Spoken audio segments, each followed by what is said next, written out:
भारत के वैज्ञानिकों ने आदित्य L1 से मिले पहले अहम परिणामों के बारे में बताया है। आदित्य L1 भारत का अंतरिक्ष में पहला सौर मिशन है। भारतीय वैज्ञानिकों के अनुसार इस मिशन से जो जानकारियां मिली हैं, उसके जरिए पावर ग्रिड और कम्युनिकेशन सैटेलाइट्स को नुकसान से बचाया जा सकता है। इसका मतलब ये है कि अगर भविष्य में सूर्य पर ऐसी कोई घटना होती है जिससे अंतरिक्ष या पृथ्वी पर मौजूद इंफ्रास्ट्रक्चर को किसी तरह के खतरे की आशंका है, तो इस मिशन में सामने आई बातों से उन्हें बचाया जा सकता है। 16 जुलाई को आदित्य L1 के 7 वैज्ञानिक उपकरणों में से सबसे महत्वपूर्ण VELC यानी विजिबल एमिशन लाइन कोरोनोग्राफ ने कुछ आंकड़े जुटाए। इनकी मदद से वैज्ञानिक CMI यानी कोरोनल मास इजेक्शन की शुरुआत के वास्तविक समय का अनुमान लगा पाए। CMI दरअसल सूर्य की सबसे बाहरी परत कोरोना से निकलने वाले आग के बड़े बड़े गोले होते हैं। CMI अध्ययन ही भारत के पहले सोलर मिशन के सबसे महत्वपूर्ण वैज्ञानिक उद्देश्यों में से एक है। हालांकि सौर तूफान, उससे निकलने वाली ज्वाला और कोरोनल मास इजेक्शन नियमित तौर पर पृथ्वी के मौसम को प्रभावित करता है। इसका असर अंतरिक्ष के मौसम पर भी पड़ता है, जहां करीब 7800 सैटेलाइट्स हैं, जिनमें से 50 से ज्यादा भारत के हैं।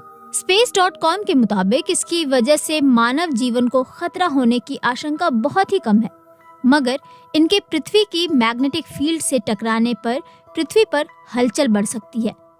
उनका सबसे सुंदर प्रभाव उत्तर और दक्षिण ध्रुव पर अरोरा लाइट्स का दिखना है, लेकिन अगर मजबूत कोरोनल मास इजेक्शन होता है तो इसका प्रभाव आसमान में और भी ज्यादा रोशनी के रूप में दिखता है।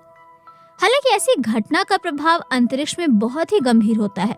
कोरोनल मास इजेक्शन के दौरान बाहर आए चार्ज पार्टिकल्स वहां मौजूद सभी इलेक्ट्रॉनिक सैटेलाइट्स को खराब कर सकते हैं। इतिहास में दर्ज सबसे शक्तिशाली सौर तूफान 1859 में आया था। इसे कैरिंगटन इवेंट कहा जाता है। इस दौरान आसमान में सघन अरोरा लाइट्स देखने को मिली थी। इसके कारण दुनिया भर में टेलीग्राफ लाइंस बंद पड़ गई थी। वैज्ञानिक कहते हैं कि अगर हम ये देखने में समर्थ हो जाते हैं कि सूर्य पर क्या हो रहा है और सौर तूफान या कोरोनल मास इजेक्शन से जुड़ी जानकारी हमें मिल जाती है, तो हम इसे लेकर पहले ही अलर्ट जारी कर सकते हैं, पावर ग्रिड्स को बंद कर सकते हैं ताकि उनको होने वाले नुकसान से बचाया जा सके। अमेरिकी अंतरिक्ष एजेंसी नासा, यूरोपीय अंतरिक्ष एजेंसी, जापान और चीन अंतरिक्ष में अपने सौर मिशन के जरिए दशकों से सूर्य को देखते आ रहे हैं। भारतीय अंतरिक्ष एजेंसी यानी इसरो ने 1 साल पहले ही अपना पहला सौर मिशन आदित्य L1 लॉन्च किया है। अंतरिक्ष में आदित्य L1 एक ऐसी जगह पर मौजूद है जहां से वो लगातार सूर्य को देख सकता है, बल्कि ग्रहण और प्रलय जैसी स्थिति में भी ये वैज्ञानिक अध्ययन जारी रख सकता है।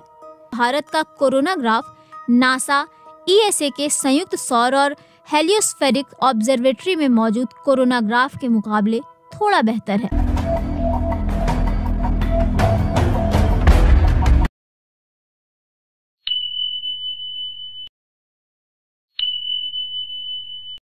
भारत के वैज्ञानिकों ने आदित्य L1 से मिले पहले अहम परिणामों के बारे में बताया है।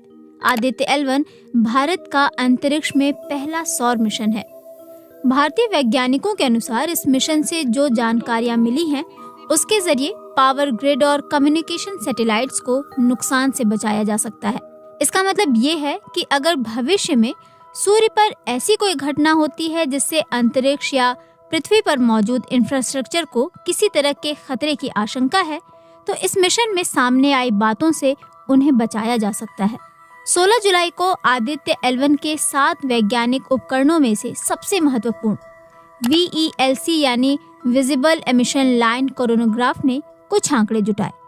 इनकी मदद से वैज्ञानिक CMI यानी कोरोनल मास इजेक्शन की शुरुआत के वास्तविक समय का अनुमान लगा पाए। CMI दरअसल सूर्य की सबसे बाहरी परत कोरोना से निकलने वाले आग के बड़े बड़े गोले होते हैं।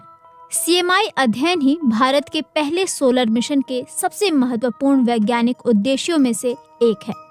हालांकि सौर तूफान, उससे निकलने वाली ज्वाला और कोरोनल मास इजेक्शन नियमित तौर पर पृथ्वी के मौसम को प्रभावित करता है।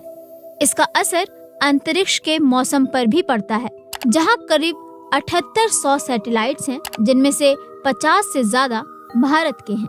Space.com के मुताबिक इसकी वजह से मानव जीवन को खतरा होने की आशंका बहुत ही कम है, मगर इनके पृथ्वी की मैग्नेटिक फील्ड से टकराने पर पृथ्वी पर हलचल बढ़ सकती है। उनका सबसे सुंदर प्रभाव उत्तर और दक्षिण ध्रुव पर अरोरा लाइट्स का दिखना है, लेकिन अगर मजबूत कोरोनल मास इजेक्शन होता है तो इसका प्रभाव आसमान में और भी ज्यादा रोशनी के रूप में दिखता है। हालांकि ऐसी घटना का प्रभाव अंतरिक्ष में बहुत ही गंभीर होता है।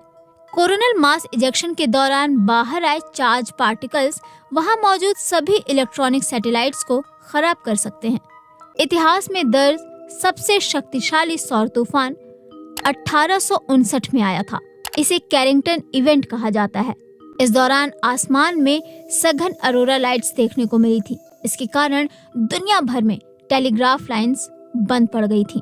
वैज्ञानिक कहते हैं कि अगर हम ये देखने में समर्थ हो जाते हैं कि सूर्य पर क्या हो रहा है और सौर तूफान या कोरोनल मास इजेक्शन से जुड़ी जानकारी हमें मिल जाती है, तो हम इसे लेकर पहले ही अलर्ट जारी कर सकते हैं, पावर ग्रिड्स को बंद कर सकते हैं ताकि उनको होने वाले नुकसान से बचाया जा सके।